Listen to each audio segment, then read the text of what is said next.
நான் இங்கே இருக்கிறது 4 ஏக்கரா.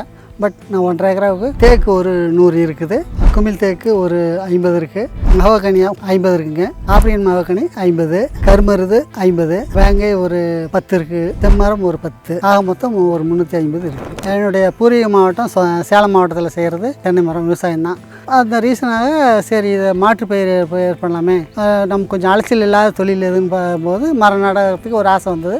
மரம் நட்டுனா என்ன மரம் நடுறது எனக்கு ஒரு ஐடியா தெரியல. அந்த வகையில் ஈசானுடைய நர்சரி எங்கெங்கே இருக்குது அப்படின்னு பார்க்கும்போது சன்னியாசிகுண்டு சேலம் மாவட்டத்தில் எங்கள் சொந்த மாவட்டம். அப்புறம் அங்கே ஈரோட்டு கான்டாக்ட் பண்ணாங்க. 2 இடத்துலையும் கலந்து வாங்கிட்டு வந்து வச்சுருக்குறோம். இந்த மரங்கள் வாங்கினது 2019, 5 இயர்ஸ் ஆகுதுங்க. இப்போ வந்து தடிமண் வந்து 1.5 அடி, ஹைட் வந்து ஒரு 20 அடி ஓரளவுக்கு வந்திருக்கு. இன்னும் ஒரு 15 வருஷம் கழிச்சு தான் சேல்ஸ் பண்ண முடியும். மரமும் ஒரு 350 மரம் இருக்கிறதுல ஒரு 20 மரம் தான் குறையும். அந்த அளவுக்கு பேரிடரில் குறைஞ்சா கூட ஒரு 330 மரம் வரும் கண்டிப்பாக அவசியம். அதில் இன்ட்டு 50,000 போட்டால் கூட இந்த மரம் 1.5 கோடி ரூபாய்க்கு விற்கிதுன்னா இது எனக்கு ரொம்ப மகிழ்ச்சி அளிக்குது.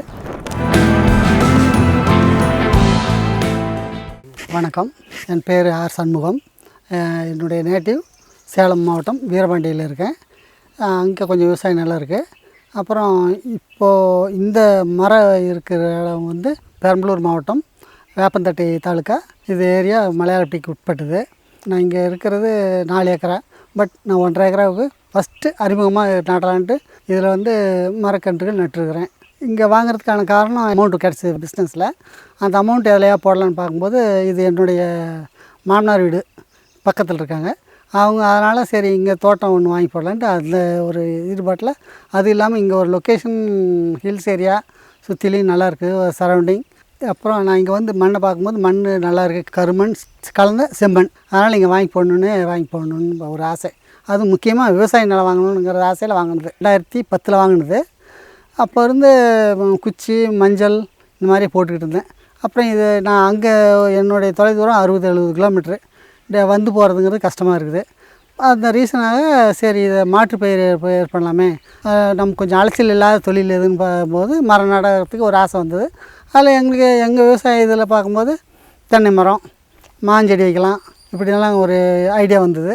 என்னுடைய பூர்வீக மாவட்டம் சேலம் மாவட்டத்தில் செய்கிறது அது தென்னை தொழில் செஞ்சிட்ருக்கேன். தென்னை மரம் விவசாயம் தான். அதே தான் இங்கே செய்யக்கூடாதுன்னு என்னுடைய இது. 2வது ஈல்டு இந்த ஏரியாவுக்கு தென்னை கொஞ்சம் கம்மி தான். அந்த வகையில் பார்க்கும்போது வேறு மரம் நடலான்னு நட்டும்போது தான் மரம் நட்டுனா என்ன மரம் நடுறது எனக்கு ஒரு ஐடியா தெரியல. அந்த வகையில் ஈசானுடைய நர்சரி எங்கெங்கே இருக்குது அப்படின்னு பார்க்கும்போது சன்னியாசிகுண்டு சேலம் மாவட்டத்தில் எங்கள் சொந்த மாவட்டம். அப்புறம் அங்கே ஈரோட்டு கான்டாக்ட் பண்ணாங்க. 2 இடத்துலையும் கலந்து மரத்தை எடுத்து வந்து 2 வாங்கிட்டு வந்து வச்சுருக்குறோம். இந்த நட்டுருக்கிற மர அளவு வீதங்கள் வந்து 10க்கு 13 அடி நீள அகலத்தில் எல்லாமே நட்டுருக்குதுங்க. இதில் வந்து 325 to 350 மரம் நட்டுருக்குறோங்க.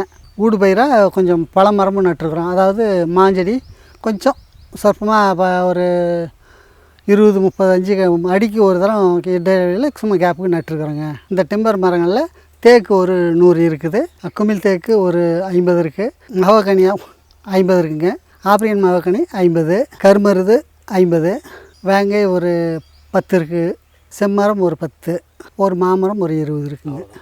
ஆக மொத்தம் ஒரு 350 இருக்குது. மொத்தம் 7 வகையான மரங்கள் நட்டுருக்குறோங்க. சொல்லப்போனால் இதில் ஒரு மாஞ்செடி ஒரு 8 இருக்குதுங்க. இந்த மரங்கள் வாங்கினது 19 வாங்கினுங்க, 2019, 5 இயர்ஸ் ஆகுதுங்க. இப்போ வந்து மரங்கள் தடிமண் வந்து ஓரளவுக்கு 1 அடி கனத்துக்கு வந்திருக்குது, 1.5 அடி. அப்புறம் ஹைட் வந்து ஒரு 20 அடி ஓரளவுக்கு வந்திருக்கு. இதுக்கு தண்ணி வசதிக்கு நம்ம சொந்த கிணறு இருக்குங்க. ஓப்பன் வேலி தான், பம்பில் தான் பாயும். இப்போ ஆவரேஜாக பாய்க்கிறதுக்கு எனக்கு அங்கெங்கேயும் போய் வர முடியாது, பரவாயில்ல பாத்தி கட்டி பாய்க்க முடியாதுங்கிறது ட்ரிப்பு போட்டு பாய்ச்சிட்ருக்குறேன். ஒரு 15 நாளைக்கு ஒரு தரம் தண்ணி வந்து பாய்ச்சிட்டு போயிடுவோம். மழை காலம் இதுக்கெல்லாம் ஓரளவுக்கு ஊற்று எடுக்கிற காடு, அதனால் பாய்க்க வேண்டிய அவசியமே இல்லாமல் இருந்துச்சு. இந்த மரத்துங்களுக்கெல்லாம் இயற்கை வேளாண்மை தாங்க. அதனால் ட்ரிப்பில் தான் நாங்கள் ஊட்டச்சத்தெல்லாம் கொடுத்தோம். ஊட்டச்சத்து ட்ரிப்புனா இது பஞ்சகாவியா நீர் கரைசல் இந்த மாதிரி தான் விட்ருக்குறோம். வேறு ஒன்றும் இதுக்கு மற்ற கெமிக்கல் ஐட்டம் எந்த இதுவுமே கிடையாது. இதனுடைய தலை சத்தே தான் இறங்க வேண்டியதான். இதே தான் நிறைய விட்டு பில்லு இல்லாமல் ஓட்டுறதோடு சரி, மற்றபடி ஒன்றும் கவனிப்பு அவ்வளோவா இல்லை. இப்போ வந்து மரத்தோடைய மார்க்கெட் மதிப்பு வந்து ஒரு 70,000 போட்டுக்கிட்டால் கூட இன்னும் எனக்கு ஒரு 20 வருஷம் கழிச்சு, இப்போ நான் 5 வருஷம் தான் ஆகிருக்கு. இன்னும் ஒரு 15 வருஷம் கழிச்சு தான் சேல்ஸ் பண்ண முடியும். அதுக்கு முன்னே முடியாது. நல்லா தடிமன் ஆகணும்னு எதிர்பார்ப்பேன். அப்போ வந்து இது எனக்கு இப்போ 70 எனக்கு மார்க்கெட் வேல்யூவே குறைஞ்சா கூட 50ன்னு வந்தால் கூட போதும். அப்போவே எனக்கு இதுக்கு மரமும் ஒரு 350 மரம் இருக்கிறதுல ஒரு 20 மரம் தான் குறையும். அந்த அளவுக்கு பேரிடரில் குறைஞ்சா கூட ஒரு 330 மரம் வரும் கண்டிப்பாக அவசியம். அதில் இன்ட்டு 50,000 போட்டால் கூட இந்த மரம் 1,50,00,000 ரூபாய்க்கு விற்கிதுன்னா இது எனக்கு ரொம்ப மகிழ்ச்சி அளிக்குது. இதனுடைய வேல்யூ, அதாவது நிலத்தினுடைய வேல்யூவும் கூடுது. அந்த வகையிலையும் எனக்கு பார்க்கும்போது 2 டபுள் இன்கம் கிடைக்கிற மாதிரி இருக்குது. ரொம்ப ஒரு விவசாயிங்கிறது இந்த மாதிரி செய்கிறது தான் ரொம்ப லாபகரமானது இருக்கும். அப்புறம் இந்த பலன் வந்து எனக்கு பயன்படுத்த இல்லையா, நான் விற்றுப்பிடுவேன், காசு அப்படியே இதாகிடும். இப்போ இது நிலமும் எங்கள் வாரிசுங்களுக்கு ஆகிடுது. வருடங்கள் கழித்தாலும் பார்த்தா அமைதியாக இருக்கிறது, நல்லா ஃபுல் லாபம் கிடைக்கிறது. இது தான் கால்குலேஷன் போட்டு பார்த்தா இது ரொம்ப நிறைவான தொழிலாக எனக்கு இப்போ தெரியுது. இப்போது ஈசாவில் ஒரு இதுக்கு மேலே ஏதாவது செய்ய முடியுங்களா, எனக்கு ஒரு ஆர்வம், தன்னார்வத்தில் நான் கேட்டேங்க. அந்த வகையில் மிளகு செடி பயிர் பண்ணலான்னு சொன்னாங்க. அந்த அட்வைஸ் படி பார்க்கணுன்னா அதுக்கு நிழல் தேவை, வளர்கிறதுக்கு மரமும் தேவை. இப்போ 2ம் சேர்ந்துருக்குது.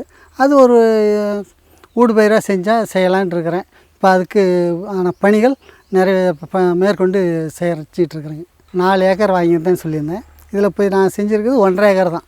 அப்போ மிச்சம் ஒரு 2,5 ஏக்கரா இருக்குது. 2,5 ஏக்கராவிலையும் இதே மாதிரி மரங்கள் நட்டு கொஞ்சம் பலு குறையிறதுன்னு இல்லை, இது வளர்ச்சி பார்க்கும்போது எனக்கு அது ரொம்ப இதாக தெரியுது, வர பூஸ்டாகவே தெரியுது.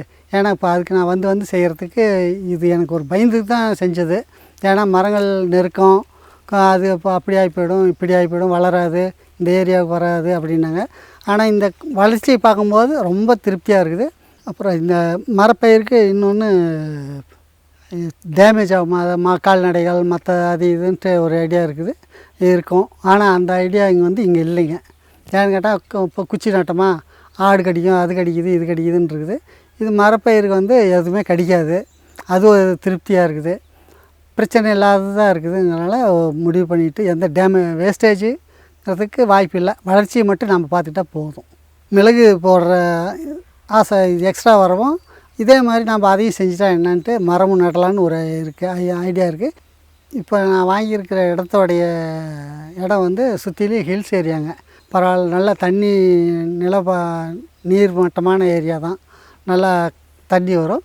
இப்போ இந்த மரப்பயிருக்கு செஞ்ச பின்னாடி இந்த இடத்துக்கு நீர் மட்டம்லாம் நல்லா மேற்கொண்டு பூமிக்கு ஹைட் ஏறி இருக்குது. பரவாயில்ல. இந்த வாய்ப்பை அளித்ததுக்கு ஈசாவுக்கு மிகவும் நன்றி. அவங்களோட அட்வைஸும் ரொம்ப நல்லாவே செஞ்சு கொடுத்ததுக்கு ரொம்ப நன்றி கடன் படுறேன்.